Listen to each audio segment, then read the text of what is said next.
আজকে চলে এসেছি ডিম কষা বা ডিমের রসা যাই বলো না কেন আলু দিয়ে একটু অন্যরকম পদ্ধতিতে আজকে আমি তোমাদের করে দেখিয়েছি। এই রেসিপিটা যদি একবার কেউ ট্রাই করো তাহলে বুঝতে পারবে এক থালা ভাত কিন্তু এতে নিমিষেই শেষ হয়ে যাবে।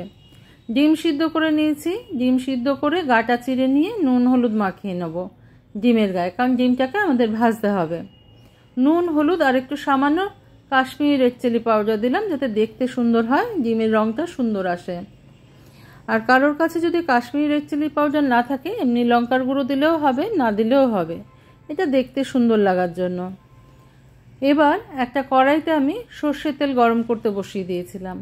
সর্ষের তেলটা গরম হয়ে গেলে এবার আমি ডিমগুলো দিয়ে ভেজে নেব। ডিম যখন ছাড়বে অবশ্যই ডিমের গাটা কেটে নেবে, নাহলে কিন্তু ডিম ফাটবে। Welcome to my cooking channel Shatabdi's kitchen. Shatabdi's কিচেনে তোমাদের সবাইকে স্বাগত। নমস্কার বন্ধুরা, আমি শতাব্দী। তোমরা সবাই কেমন আছো? আশা করি সবাই ভালো আছো, সবাই সুস্থ আছো। আজকে তোমাদের সঙ্গে ডিমের একটা রেসিপি শেয়ার করব। ঝাল বলতে পারো, কষা বলতে পারো, রসা বলতে পারো, যা তোমাদের মন চায়। এবার ডিম মেখে রেখেছিলাম যে বাটিটায়, সেই বাটিটায় প্রয়োজন মতন আলু কেটে নিয়েছি, সেই নুন হলুদটাই ভালো করে মাখিয়ে নিলাম।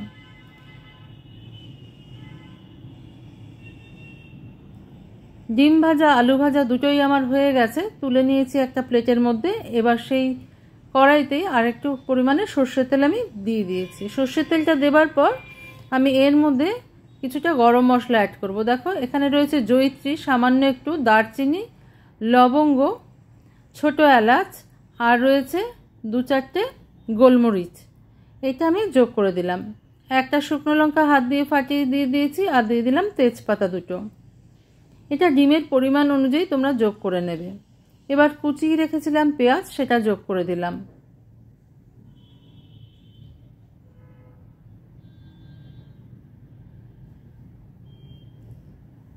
এবার সমস্ত কিছু দিয়ে ভালো করে পেঁয়াজটাকে ভেজে নেব আমি।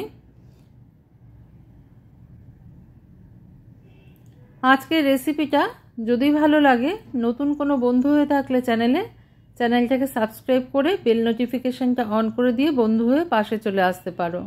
সেই জন্য তোমাদের পুরো ভিডিওটা দেখে নিতে হবে। কয়েকটা কাঁচা লঙ্কা চিড়ে দিয়ে দিয়েছি ভালো করে ভেজে নেবার জন্য। পেঁয়াজটা যাতে তাড়াতাড়ি নরম হয়ে যায় সামান্য একটু নুন দিয়ে দিলাম এর মধ্যে। এবার ভালো করে পেঁয়াজটাকে ভেজে নেব। পেঁয়াজটাকে কিন্তু লাল করে ভেজে নিতে হবে এক্ষেত্রে। এর মধ্যে আমরা আরেকটা কাজ তৈরি করে নেব, যেমন এখানে আমি কাঁচা লঙ্কা, শুকনো লঙ্কা, আদা, রসুন, পেঁয়াজ, ধনেপাতা, টমেটো এগুলো নিয়ে নিয়েছি। দেখো ধুয়ে পরিষ্কার করে। রসুনের পরিমাণটা একটু বেশি আছে আর ধনেপাতার পরিমাণটা বেশি আছে। এবার একটা প্যান নিয়ে নিয়েছি আমি। এই প্যানের মধ্যে আমি সমস্ত কটা জিনিস সিদ্ধ করে নেব।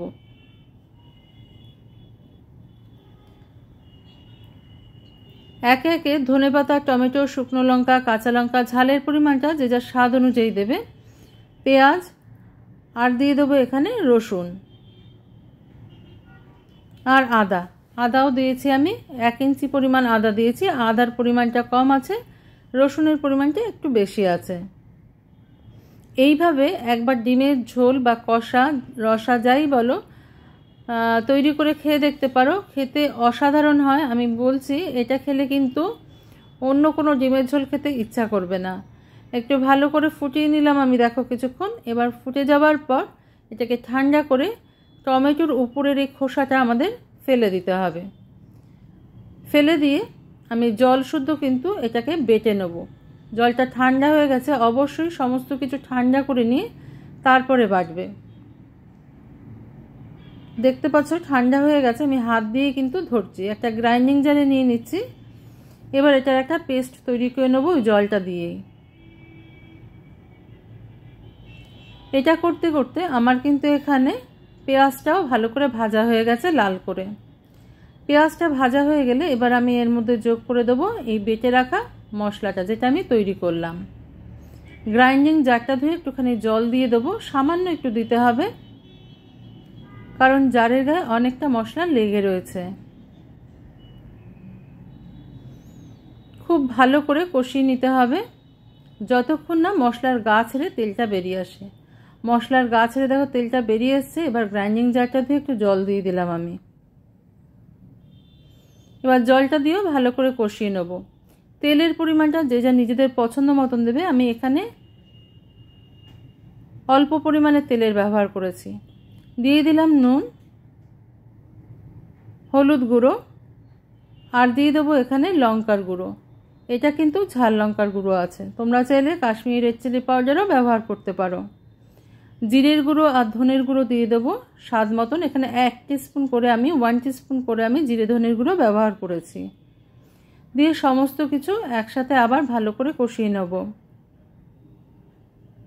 রুটি, লুচি, পরোটা, ভাত সব কিছুর সঙ্গে খেতে কিন্তু অসাধারণ লাগে। নতুন ধরনের এই ডিমের রেসিপিটা যদি কারোর ভালো লেগে থাকে অবশ্যই একবার বাড়িতে ট্রাই করে দেখতে পারো। সম্পূর্ণ নতুন রেসিপি তোমাদের সঙ্গে শেয়ার করলাম। অনেকক্ষণ ধরে কষিয়ে নিয়েছি। এবার আরেকটুখানি জল আমি এর মধ্যে গরম জল অ্যাড করে দিলাম। সামান্য একটু গরম জল আমি অ্যাড করে দিলাম, যেহেতু ঝোল বেশি থাকবে না। তোমরা চাইলে কিন্তু ঝোলের পরিমাণ বাড়াবার জন্য আর একটু বেশি করে গরম জল দিতে পারো। আমি এখানে গরম জলের ব্যবহার করেছি, কারণ শীতকাল তো ঠান্ডা জলের ব্যবহার করলে কুকিং প্রসেসটা থেমে যায় আর স্বাদটাও কিন্তু অন্যরকম হয়ে যায়, সেই জন্য গরম জলের ব্যবহার করবে। আলুগুলো দিয়ে দিলাম আমি। আলুগুলো দিয়ে কিছুক্ষণ সময় আমি নাড়িয়ে চাড়িয়ে নেব। আলুর সাথে ডিম দিতে যাবে না, তাহলে কিন্তু ডিম ভেঙে যাওয়ার সম্ভাবনা থাকে। কিছুক্ষণ সময়ের জন্য আমি এটাকে ঢাকা চাপা দিয়ে আলুটাকে সিদ্ধ হওয়া পর্যন্ত অপেক্ষা করব। ফিরে আসলাম 15 মিনিট বাদে। দেখো মশলা থেকে তেলটাও ছেড়ে এসছে আর আলুটাও কিন্তু সিদ্ধ হয়ে গেছে। আমি দেখাচ্ছি, দেখো আলুটা কিন্তু সিদ্ধ হয়ে গেছে। এবার আমি আরেকটুখানি জল দেবো যাতে গ্রেভিটা আরেকটু পাতলা হয়ে যায়। এটা বেশি ঘন হয়ে গেছে। রুটি, লুচি, পরোটা, ভাত দিয়ে খাবার জন্য যতটুকু গ্রেভির প্রয়োজন হবে ততটুকুই দেবো, তবে এখানে গ্রেভিটা একটু ঘন থাকবে। প্রথমে ডিমটা দিয়ে দিলাম আমি। যেহেতু আলুটা হয়ে গেছে, এখন ডিমের সাথে এটাকে একটুখানি সময় নাড়িয়ে নেব। দিয়ে আমি একটুখানি গরম জল করতে রেখেছি, সেই গরম জলটা হয়ে গেলেই আমি এর মধ্যে ঢেলে দেবো।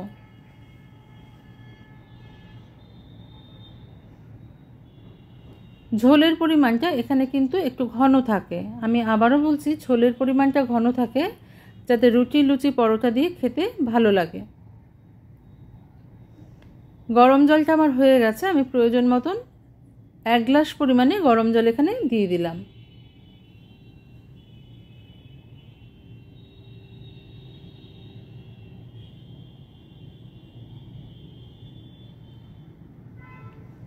এবার একটু মশলার সাথে মিশিয়ে নেব জলটাকে।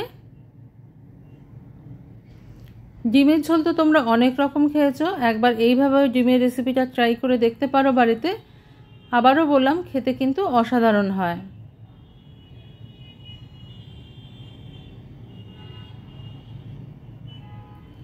এবার কিছুক্ষণের জন্য আমি আবারও ঢাকা দিয়ে দেবো, যাতে সমস্ত মশলার গন্ধটা ডিমের ভেতরে ঢুকে যায়। ডিম সিদ্ধ, আলু সিদ্ধ খুব বেশি সময় লাগবে না। 10 মিনিট একটু ঢাকা দিয়ে রেখেছি। এবার দেখো তেলটাও বেরিয়ে এসছে জল দেওয়ার পর, সব কিছুই সিদ্ধ হয়ে গেছে। এবার আমি এটাকে ধনেপাতা ছড়িয়ে দেবো উপর থেকে। এটার উপর দিয়ে, যেহেতু শীতকাল, প্রচুর ধনেপাতা, একটু ধনেপাতা দিলে কিন্তু খুব ভালো লাগবে খেতে। অবশ্যই হাতের কাছে থাকলে এই ধনেপাতা দেবে। আমি ধনেপাতা ছড়িয়ে দিলাম উপর থেকে। গ্রেভিটা আমার তৈরি হয়ে গেছে ডিমের। আজকে তাহলে এই পর্যন্তই বন্ধুরা। দেখা হচ্ছে পরের দিন অন্য কোনো রেসিপি নিয়ে তোমাদের সঙ্গে। তোমরা সবাই ভালো থেকো, সুস্থ থেকো।